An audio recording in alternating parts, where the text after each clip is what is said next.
Good morning to all of you.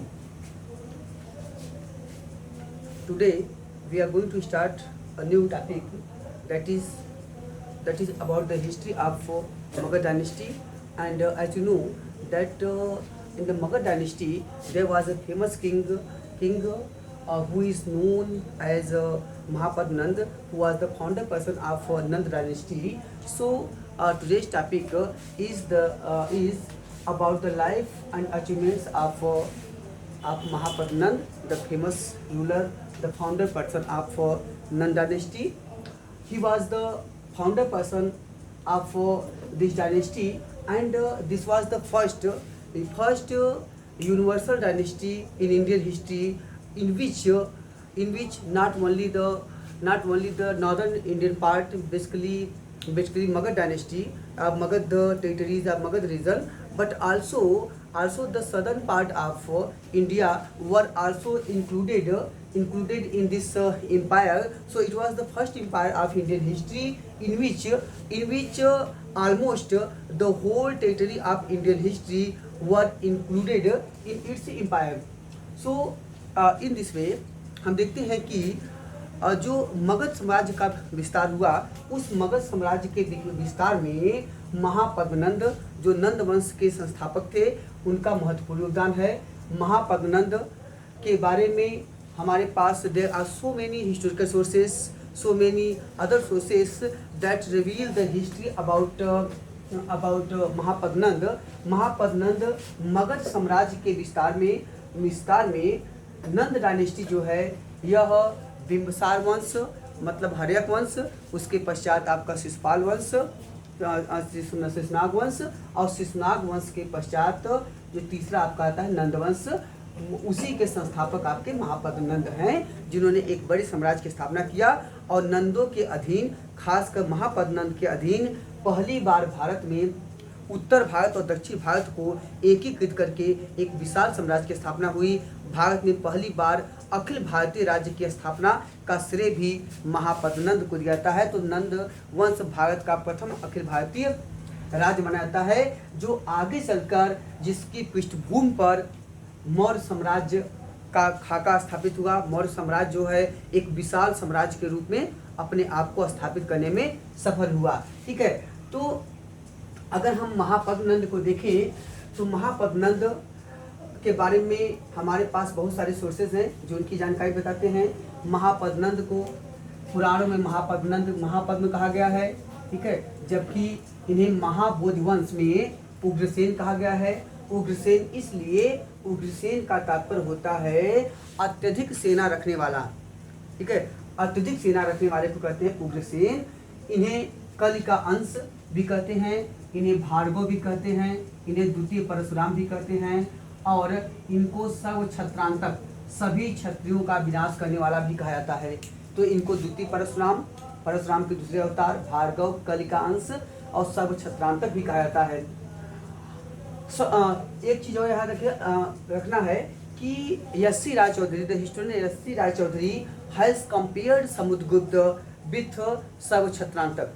तो S C. राय चौधरी ने समुद्रगुप्त को सर्व छत्रांतक महापद्मनंद के साथ समीकृत किया है, इक्वेटेड किया है।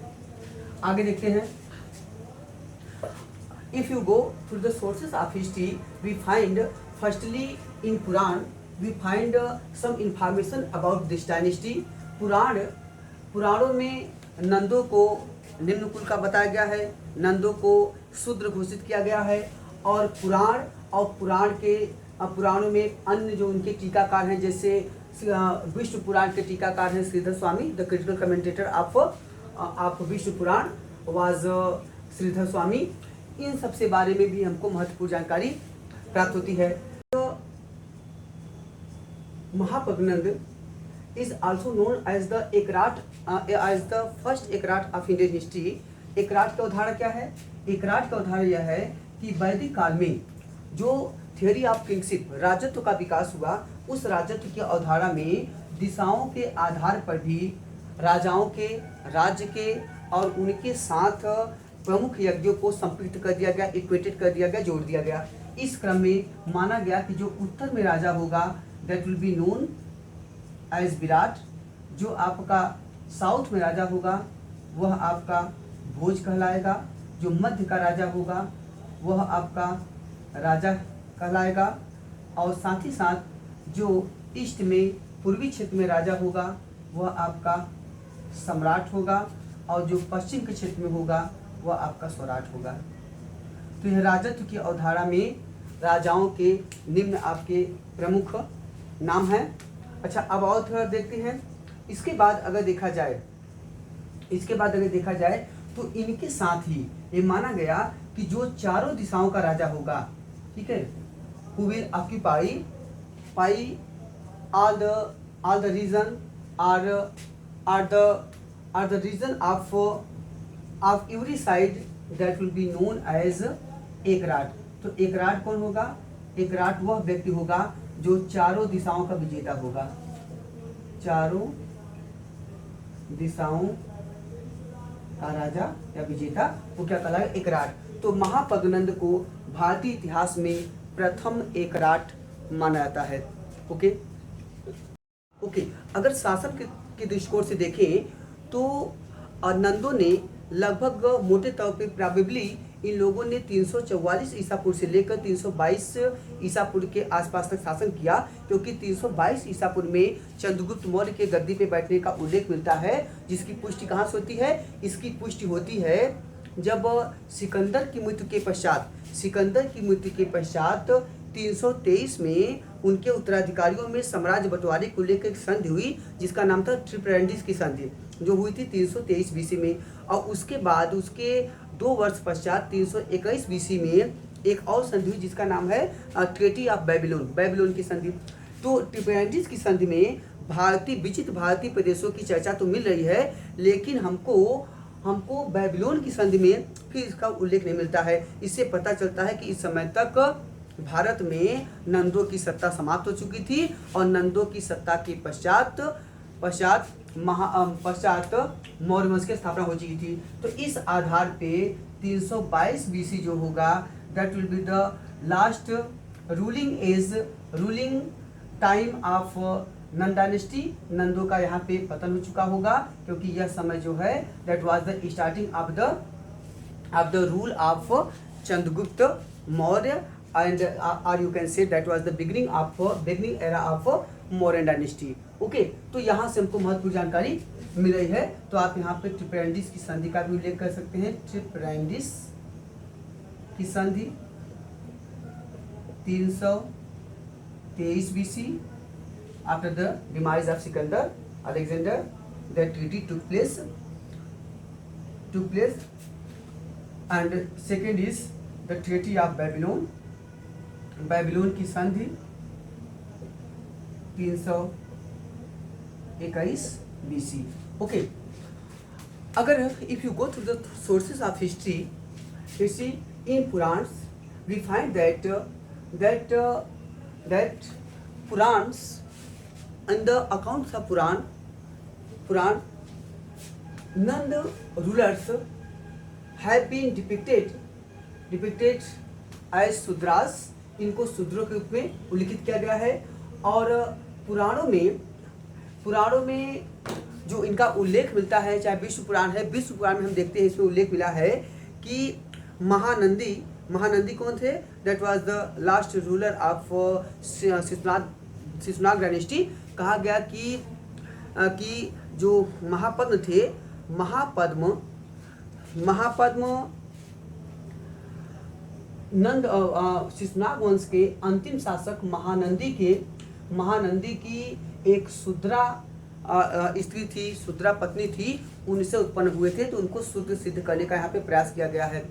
और उसमें कहा गया कि यह अत्यंत लोभी और तथा बलवान था और दूसरे परशुराम के समान था, ठीक है, और सभी क्षत्रियों का यह विनाश करने वाला था। तो इसमें सभी क्षत्रियों को विनाश करने वाला बताया गया है। यह बताया गया है कि महानंदी की शूद्रा से उत्पन्न महापद्मनंद जो अत्यंत वीर होगा, बलशाली होगा और समस्त क्षत्रियों का विनाश करेगा, ठीक है, और जो दूसरे परशुराम के समान होगा। क्योंकि आपको पता है कि Puranas have been written in the predictive style. पुराण जो हैं यह भविष्यवाणी शैली में लिखे गए हैं, इसीलिए इनका जो कथानक जो नरेशन का तरीका है वह भविष्यकालीन हमको दिखाई देता है। तो हमें हर चीज़ को बताते हैं, कलयुग में एक राजा होगा जिसका साम्राज्य यहाँ से यहाँ तक होगा। तो ये इनका जो अप्रोच ऑफ हिस्ट्री है वो हमेशा से प्रिडिक्टिव स्टाइल का रहा है। ठीक है, तो Purana has been written in predictive style, मतलब पुराण कहाँ लिखे गए? पुराण भविष्यवाणी शैली में लिखे गए हैं। कभी क्वेश्चन आएगा तो याद रखिएगा, भविष्यवाणी शैली, प्रिडिक्टिव स्टाइल। ओके, दूसरा देखते हैं। साथ ही साथ अगर अन्य सोर्सों में जाएं तो हमको पुराणों में महापद्मनंद को शिशुनाग वंश के अंतिम शासक महानंदी या महानंदिन, दोनों नाम इक्वल हैं, उनकी शूद्र स्त्री या शूद्र पत्नी से ही को उत्पन्न बताया गया है। जबकि महावंश टीका में नंदों को अज्ञात कुल का उल्लेख किया गया है। महावंश टीका में नंदों को अज्ञात कुल का बताया गया है। ठीक है, हाँ, they were related to anonymous clan, तो ये अज्ञात कुल से संबंधित थे। और आगे इस पे लिखता है, आगे वो लिखता है कि इसका जो मुखिया था, मतलब महापद्मनंद था, वह चोरों का सरदार था, चोरों का मुखिया था। इसे लिखा गया है चोर पुब्बक। इसे क्या लिखा गया है? इसे लिखा गया है आपका चोर पुब्बक। तो इनका नाम है महावंश टीका में महापद्मनंद को चोर पुब्बक कहा गया है, चोरों का मुखिया, चोरों का राजा, चोर पुब्बक। ठीक, जबकि और याद रखिएगा यहाँ पे, जबकि जस्टिन जिन्होंने एपिटोम लिखा है, जस्टिन ने चंद्रगुप्त मौर्य की सेना को डाकुओं की सेना कहा है, डाकुओं का गिरोह कहा है। ठीक है, उन्होंने कहा है कि चंद्रगुप्त मौर्य की जो सेना थी that was a band of robbers, डाकुओं की सेना थी। ठीक, किसने लिखा है? जस्टिन ने लिखा है। किसके लिए लिखा है? चंद्रगुप्त मौर्य की सेना के लिए। दूसरा उल्लेख देखिएगा, KM. Panicker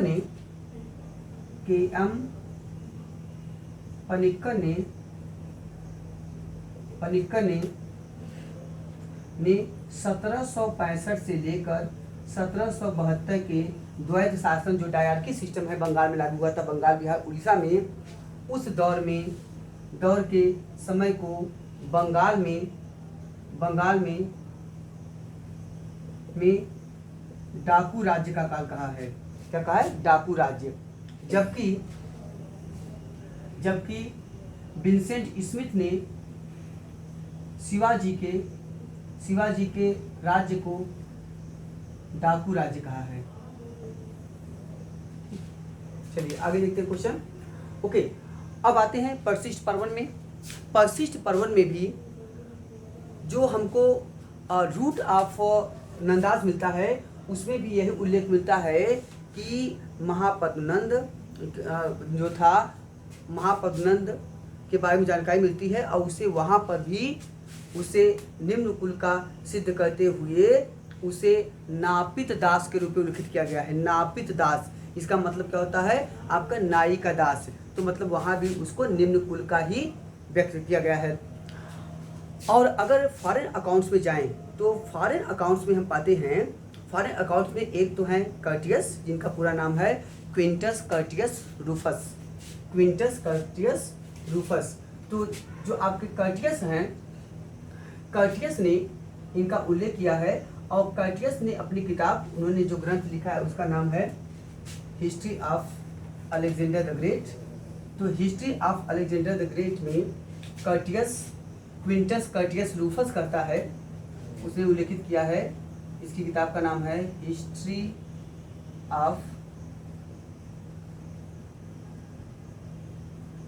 of Alexander the great. इस बुक में कर्टियस ने उल्लेख किया है, और कर्टियस कहता है कि मगध के जो तत्कालीन सम्राट है, कौन है? मगध के तत्कालीन सम्राट उसमें थे धनानंद। धनानंद कौन है? Dhanananda was the last emperor of Magadh dynasty who is referred by the Greek historians as अग्रमीज। मतलब उग्रसेन का पुत्र, इसे अग्रमीज कहा गया है। वहाँ पे वो कहता है कि मगध के तत्कालीन राजा जो है सम्राट अग्रमीज हैं, इनके पिता के विषय में जानकारी देते हुए कहता है कि इसका पिता एक नापित जाति का था, नाई था, जो अपनी सुंदरता के कारण रानी का विशेष कृपा पात्र बन गया और छल पूर्वक उसने राजा की हत्या कर दिया। ठीक है, कॉन्स्पिरेसी से राजा की हत्या कर दिया और आगे चल के वह सभी राजकुमारों का आश्रयदाता बन गया, उनका संरक्षक बन गया, तो उन्हें अपने पैट्रोनोज में कर लिया। और आगे चल के फिर कहता है कि बाद में इन सब की हत्या करके राज्य पे अधिकार कर लिया। तो यहाँ पे इसका उल्लेख हमको मिलता है। ठीक है, कौन करता है? कर्टियस करता है। दूसरा उल्लेख समझिएगा, कर्टियस के पश्चात क्विंटस कर्टियस रूफस, इसका पूरा नाम है QUINTUS, Quintus Curtius, CURTIUS, Rufus RUFUS। ठीक है, तीसरे अगला एक उल्लेख बड़ा फेमस है डियोडोरस का। डियोडोरस जिन्होंने एक यूनिवर्सल हिस्ट्री लिखा और उस यूनिवर्सल हिस्ट्री को इन्होंने कहा बिब्लियोथिका हिस्टोरिका। तो डियोडोरस किताब का क्या नाम है?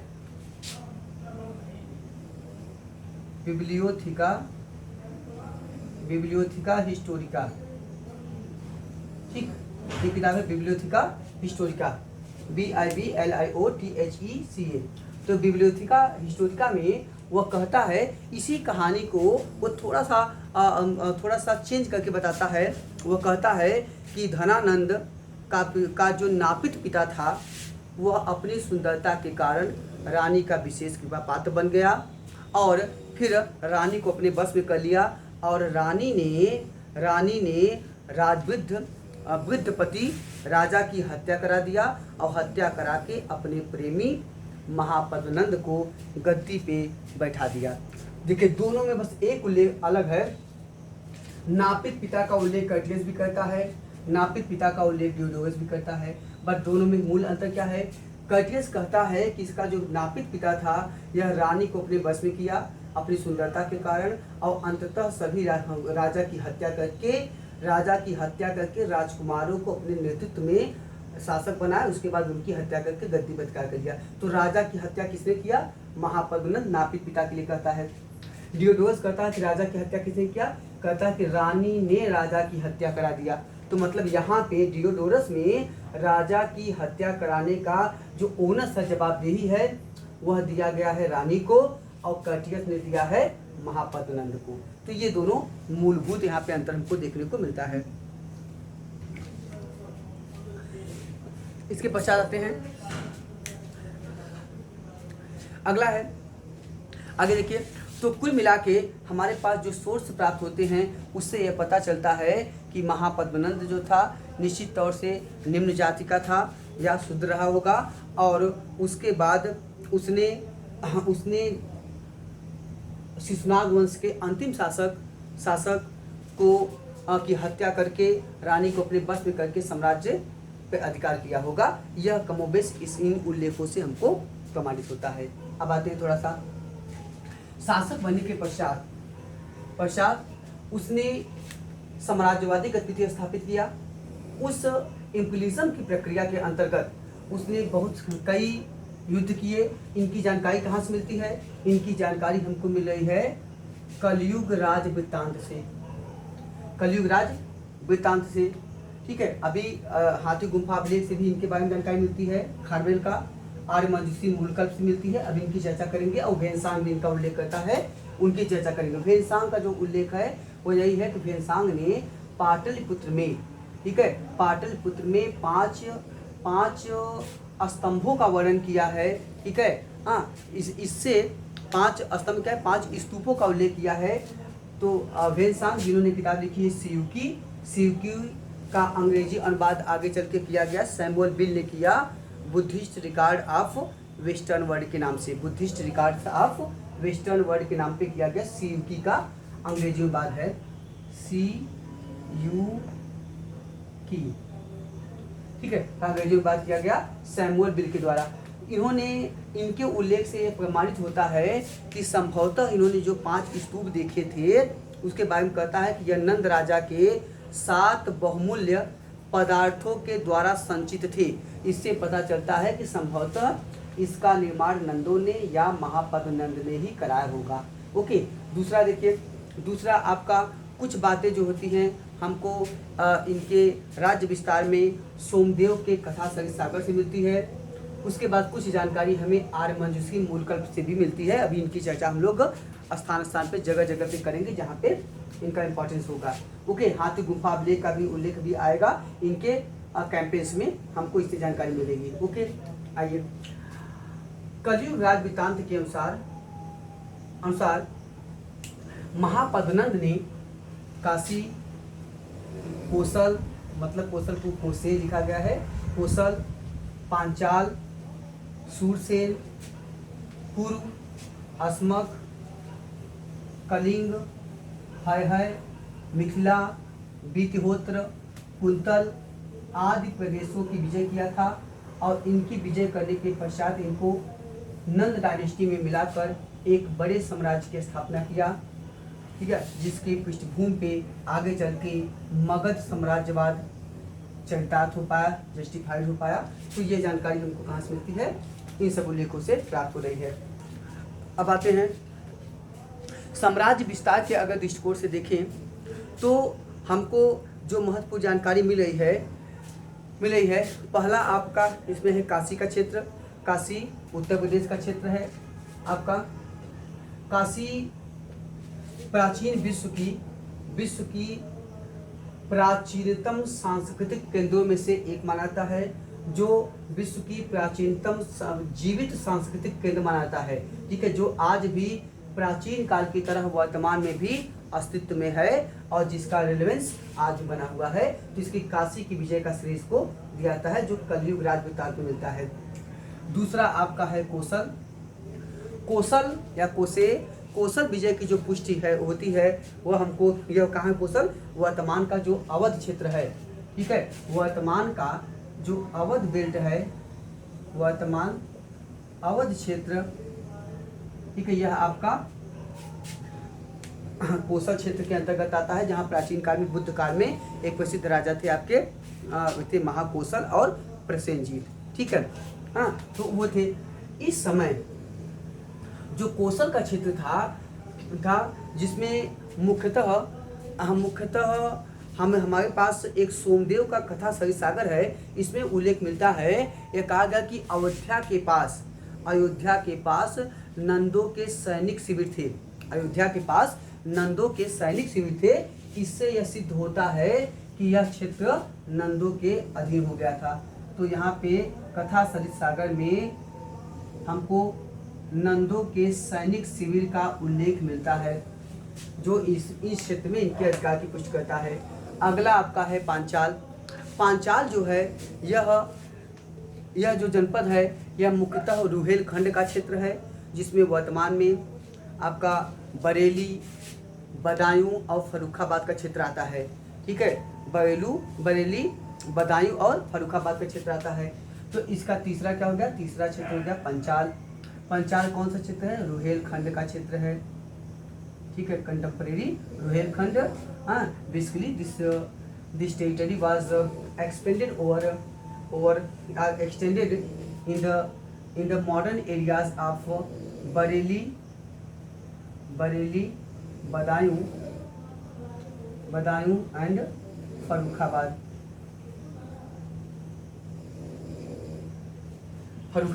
तो ये जो क्षेत्र आते थे इसमें आते थे, इसके विजय का श्रेय को दिया गया। अगला आपका है सूरसेन मतलब आपका मथुरा का क्षेत्र। इसकी राजधानी थी मथुरा। तो ठीक है, सूरसेन की राजधानी थी आपका मथुरा। यह कहाँ का? यह आपका मुख्यतः ब्रजमंडल का क्षेत्र है। तो सूरसेन आपका है area of Brajmandal and the capital was Mathura. तो इसकी राजधानी क्या थी? मथुरा थी। अगला आता है कुरु, फेमस राज्य है, खासकर कुरु और पंचाल। ये आपके 6वीं शताब्दी ईसा पूर्व के महत्वपूर्ण राज्य माने जाते हैं। कुरु का जो क्षेत्र है वर्तमान में मेरठ, दिल्ली और थानेश्वर का जो क्षेत्र है यह इसमें आता है। मेरठ, दिल्ली और थानेश्वर का क्षेत्र का, थानेश्वर जो है यह आपका पड़ता है हरियाणा में। तो दिल्ली, मेरठ और थानेश्वर का जो क्षेत्र है यह बेसिकली कुरु जनपद था। और कुरु जनपद जो था यह, इसकी राजधानी क्या थी? इसकी राजधानी थी आपकी इंद्रप्रस्थ। इसकी राजधानी थी आपकी इंद्रप्रस्थ इसकी राजधानी थी, जिसे अर्जुन ने खंडवन, एक खंडवन जंगल था, उसको उन्होंने जला के उसको बसाया था, और यहीं से आगे चल के धीरे धीरे इसका विकास हुआ, और आगे चल के दिल्ली ढिल्लिका के रूप में विकसित हुआ, और फिर जाके दिल्ली के रूप में स्थापित हो गया।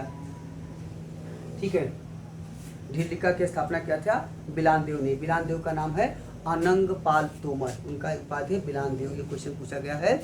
और दिल्ली को 1276 के बलबन के अभिलेख में, उनका अभिलेख का नाम है पय्यम पायली, या कुछ बोलते हैं पय्यम वायली लेख, दिल्ली से मिला है 1276 का, उसमें दिल्ली का नाम है योगिनीपुर। ओके, चलिए अगला देखते हैं। तो कुरु तक हो गया। इसके पश्चात आपका क्षेत्र जो आता है अस्मक। अस्मक आपका जैसे जानते हैं, अस्मक आपका मुख्यतः दक्षिण भारतीय क्षेत्र है, और महाजनपदों में अस्मक एकमात्र ऐसा क्षेत्र था जो दक्षिण भारत में स्थित था। अस्मक जो है यह आंध्र प्रदेश के गोदावरी तट पर स्थित था, और यहाँ पे निज़ामाबाद एक जगह है, निज़ामाबाद के पास एक स्थान है नवनंद देहरा, नगर है नवनंद देहरा। तो ये कहाँ पे है? अस्मक, दक्षिण भारत में स्थित है। बेसिकली आंध्र प्रदेश के गोदावरी का बेल्ट है, गोदावरी, आंध्र प्रदेश की गोदावरी नदी का बेल्ट है, जहाँ पे एक जगह है निज़ामाबाद। ठीक है, यहाँ पे है। तो यहाँ पे जो निज़ामाबाद का जगह है, यहाँ पे नवनंद देहरा नामक स्थान है, नवनंद देहरा। तो कुछ लोग मानते हैं ये नवनंद देहरा जो है यह नंदों से संबंधित था, इसीलिए इसका नाम हो गया नवनंद देहरा। इसी आधार पे कुछ विद्वान जो इनका साम्राज्य विस्तार है, एक्सपेंशन ऑफ एम्पायर है, वह कहाँ पे मानते हैं? अस्मक तक मानते हैं। ठीक है, अगला आपका है कलिंग। कलिंग आपको पता है, कलिंग बेसिकली उड़ीसा का क्षेत्र है। कलिंग जिसकी आगे चल के विजय किया था अशोक ने, जिसका उल्लेख उनके बाग में उनके 13वें शिलालेख में मिलता है, और उसके 13वें शिलालेख में मिलता है। तो कलिंग आपका उड़ीसा का क्षेत्र है, जिसकी राजधानी थी तोसली। तो यह कहा गया उड़ीसा का क्षेत्र, उड़ीसा। और कलिंग में, ठीक है, कलिंग का उल्लेख जो है हमको खारवेल के हाथी गुम्फा अभिलेख से मिलता है, और इसमें यह चर्चा मिलती है, इसमें जो चर्चा है यह चर्चा है कि हाथी गुम्फा लेख उल्लेख मिलता है कि इसमें कुल खारवेल के जीवन के 13 वर्षों के शासनकाल का उल्लेख मिलता है, और इन 13 वर्षों में उन्होंने किस काल में क्या किया उसके बारे में विस्तृत जानकारी क्रोनोलॉजिकल ऑर्डर में इसमें प्राप्त होती है। इसमें कहता है कि मैंने अपने शासनकाल के 5वें वर्ष में तनसुली नहर जिसे नंद शासक ने खुदवाया था, उसको मोड़कर राजधानी तक ले आया। तो तनसुली नहर को खुदवाने का श्रेय जो है वह महापद्मनंद को जाता है। तो एक तो हमको कलिंग विजय की पुष्टि कहाँ से हो रही है? हाथी गुम्फा लेख, जो कि आपका जो उदयगिरी पहाड़ी से प्राप्त होता है। उदयगिरी पहाड़ी कहाँ पे? उड़ीसा में है। उदयगिरी पहाड़ी से प्राप्त होता है, और इसमें यहाँ पे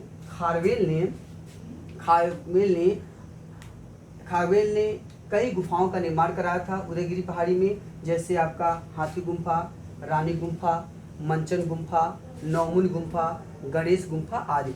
हाथी गुम्फा अभिलेख में भारतवर्ष का पहली बार अभिलेखिक वर्णन मिलता है, जो कि भारतवर्ष का नाम किसी भी अभिलेख में पहली बार प्राप्त होता है। This was the first information, basically first inscriptional information of India. The first time the term India was used in any inscription of Indian history, that was the inscription of हाथी गुम्फा of खारवेल। ठीक है, जबकि साहित्यिक स्रोतों में, literary sources में भारतवर्ष का पहली बार उल्लेख ऋग्वेद में प्राप्त होता है। तो हाथी गुम्फा अभिलेख से ये जानकारी मिलती है।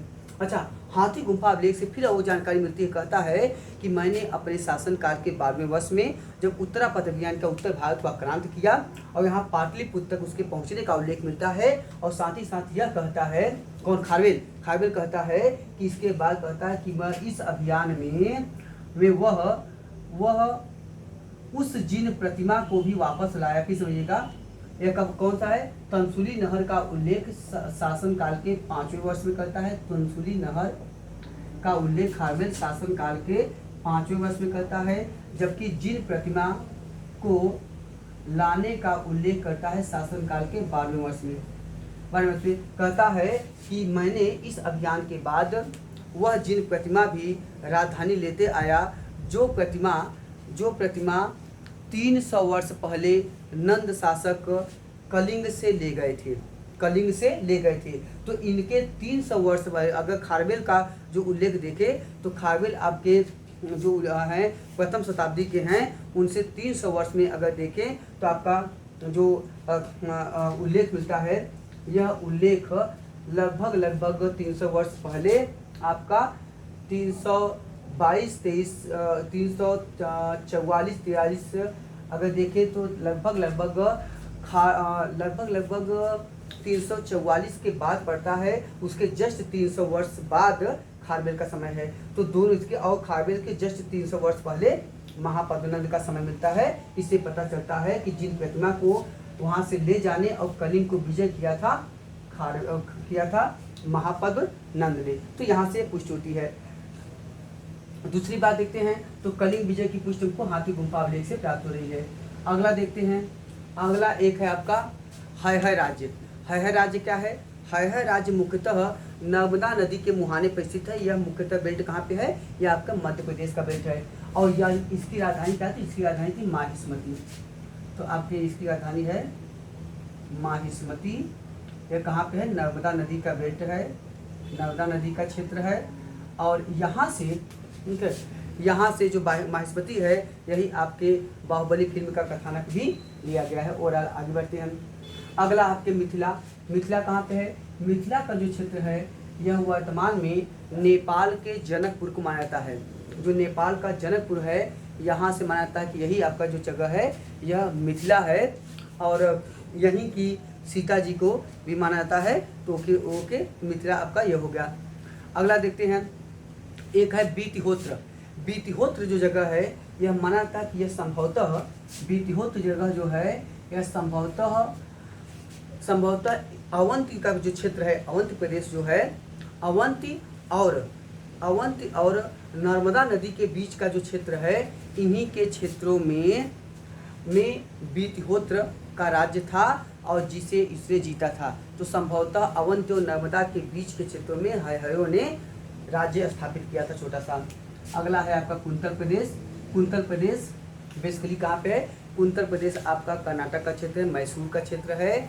यहाँ से मैसूर से के 12वीं शताब्दी में कुछ अभिलेख मिले हैं, जिनसे नंदों के बारे में जानकारी मिलती है। इससे पुष्ट होता है, इससे प्रमाणित होता है कि नंदों ने संभवतः कुंतल तक राज्य स्थापित किया था, उनको विजय किया था।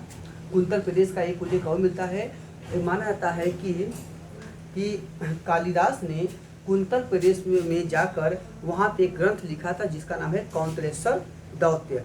कौंतलेश्वर दौत्य, जिसकी पुष्टि कहाँ से होती है, इसकी यूजीसी का क्वेश्चन है। इसकी पुष्टि होती है, क्षेमेंद्र ने एक ग्रंथ लिखा है, इसका नाम है औचित्य विचार चर्चा।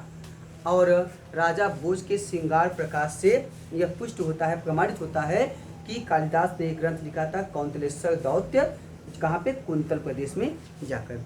ओके, तो ये इनके महत्वपूर्ण उपलब्धियाँ रही है। इन उपलब्धियों से प्रमाणित होता है कि इसने एक बड़े क्षेत्र की स्थापना किया।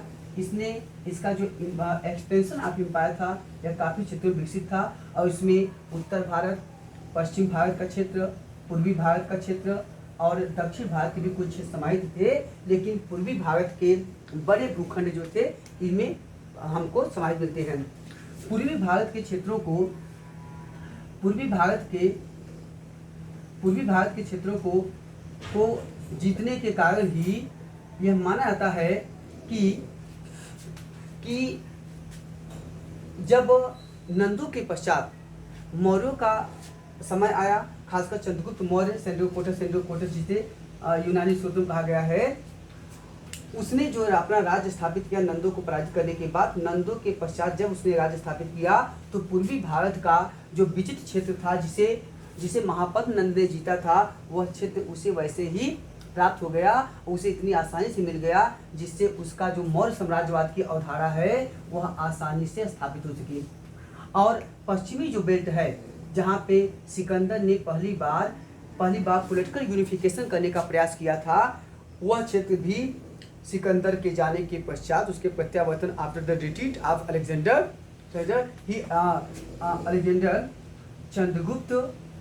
Chandragupta became able to occupy these regions that was especially occupied by Alexander earlier। ठीक है, तो जो पहले ही अलेक्जेंडर ने जिन क्षेत्रों को जीता था उन क्षेत्रों को यहाँ से पश्चिमी प्राप्त किया और पूर्वी क्षेत्र में कहाँ प्राप्त किया, पूर्वी क्षेत्र महापद नंद से।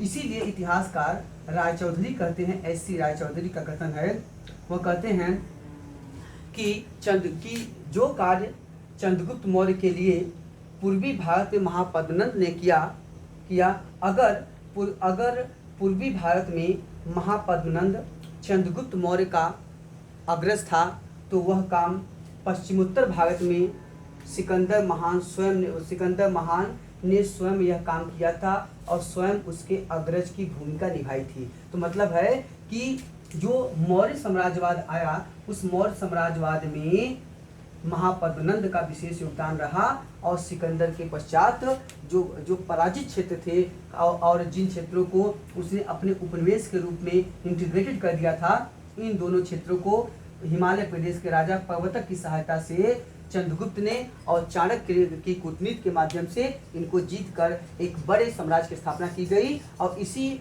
पृष्ठभूमि में मौर्य साम्राज्यवाद की अवधारणा स्थापित हुई। तो यह इसका जो था यह महत्वपूर्ण इसकी उपलब्धियां या दे रही है। आगे देखते हैं। इसके पश्चात अगर हम देखें तो जहाँ तक अगर कल्चरल एक्टिविटीज़ की बात करें तो महापद्मनंद के बारे में जो भी हमें छिटपुट उल्लेख मिलते हैं उससे प्रमाणित होता है कि वह कल्चरल एक्टिविटीज़ का व्यक्ति था। कला, साहित्य, स्थापत्य में वह विशेष रूप से अभिरुचि रखता था। आर्यमंजसी मूलकल्प जो ग्रंथ है इसमें हमको उल्लेख मिलता है कि उसने अनेक बौद्ध स्तूप और 14 विहार बनवाए थे। कहाँ से पता चलता है? आर्यमंजसी मूलकल्प से हमको पता चलता है कि महापद्मनंद ने अनेक स्तूप और 24 विहार बनवाए थे, इसकी जानकारी मिलती है। जबकि वेनसांग ने अपने सियुकी में हिंसांग कहता है कि पाटलिपुत्र में 5 स्तूप थे जो नंदों के 7 बहुमूल्य पदार्थों द्वारा संचित कोषागारों का प्रतिनिधित्व करते थे। तो मतलब है कि यह जो 5 प्रमुख स्तंभ थे, 5 प्रमुख आपके स्तूप थे, ठीक है, वे नंदों के 7 प्रमुख पदार्थों द्वारा संचित थे। इसका मतलब यह है कि यह भी निश्चित तौर से नंदों के द्वारा ही बनवाया गया होगा और महापद्मनंद ही महानतम शासक थे नंद वंश के, तो संभवतः उन्होंने ही इन स्थापत्य को भी प्रकाश मिलाए होंगे और उनके निर्माण को प्रश्रय दिए होंगे। ठीक है, तो ये कोई महत्वपूर्ण जानकारी ये मिलती है। अगला देखते हैं। इसके पश्चात अगर देखें तो उसके दरबारी, अगर हम कलात्मक अभिरुचि की बात करें तो हम पाते हैं कि महापद्मनंद के दरबार में पाणिनि थे, जिन्होंने अष्टाध्यायी नामक ग्रंथ लिखा है और कहा जाता है कि पाणिनि उनके मित्र भी थे। ठीक है, यद्यप कहीं यह भी मूल पॉइंट है, विवादित है, क्योंकि पाणिनि का जो समय है कुछ विद्वान 5वीं शताब्दी ईसा पूर्व भी मानते हैं ओवरऑल। तो दूसरा इनके समय के वर्ष हैं, उपवर्ष हैं, वरुचि हैं, कात्यायन भी हैं। यद्यप कात्यायन भी विवाद है, कात्यायन को भी कुछ लोग मानते हैं कि यह गुप्तकालीन है ओवरऑल, लेकिन इतना है कि यह कहा जाता है कि संभवतः ये सब जो थे इनके समय के रहे हैं। तो एक प्रकार से इससे यह प्रमाणित होता है कि कुछ पूरी तरह से असंदिग्ध रूप से तो नहीं कहा सकता है, लेकिन इतना कहा सकता है कि अगर इसके समय में ये कलात्मक व्यक्तित्व, ये साहित्यिक व्यक्तित्व रहे होंगे और इन कलाकृतियों का इसने निर्माण कराया, तो निश्चित तौर से कला, स्थापत्य और साहित्य में भी उसकी विशेष अभिरुचि परिलक्षित होती है, दिखाई देती है। इस प्रकार से वह भारत का प्रथम ऐसा एक राष्ट्र शासक हुआ जिसने अपने साम्राज्य में दक्षिण भारत के क्षेत्रों को भी समाहित किया, और दक्षिण भारत और उत्तर भारत के क्षेत्रों को समाहित करके उसने एक प्रकार से भारत का सांस्कृतिक एकीकरण करने का प्रयास किया। तो जो भारत में प्रथम सांस्कृतिक एकीकरण या cultural unification basically political form में देखने को मिलता है, उसका श्रेय हम महापद्मनंद को देते हैं। महापद्मनंद ने एक विशाल साम्राज्य की स्थापना किया, और जो साम्राज्य उत्तर भारत से लेकर दक्षिण तक विस्तारित था, दक्षिण तक इसका एक्सपेंशन था। इन आधारों पे कहा सकता है कि महापद्मनंद प्राचीन भारत का एक महानतम शासक था, जिसने भारत में पहली बार राजनीतिक एकीकरण करने का प्रयास किया, जिसने पहली बार आर्यावर्त की संकल्पना स्थापित करने का प्रयास किया राजनीतिक रूप से, और उसने उत्तर भारत और दक्षिण भारत दोनों को समेकित करके एक राजनीतिक और सांस्कृतिक एकीकरण का भी प्रयास किया। और इसी प्रयास में, इसी पृष्ठभूमि पर आगे चल के मौर्य साम्राज्य और मौर्य साम्राज्यवाद की अवधारणा स्थापित हो सकी। तो कुल मिला के ये जो महत्वपूर्ण उपलब्धियां रही, जो महत्वपूर्ण बातें रही महापद्मनंद के विषय में, ठीक है। Okay, thank you to all of you. तो यहाँ तक हम इसके बारे में देखते हैं, समझते हैं। इसके बाद अगले लेक्चर में फिर दूसरा टॉपिक होगा। Thank you to all of you.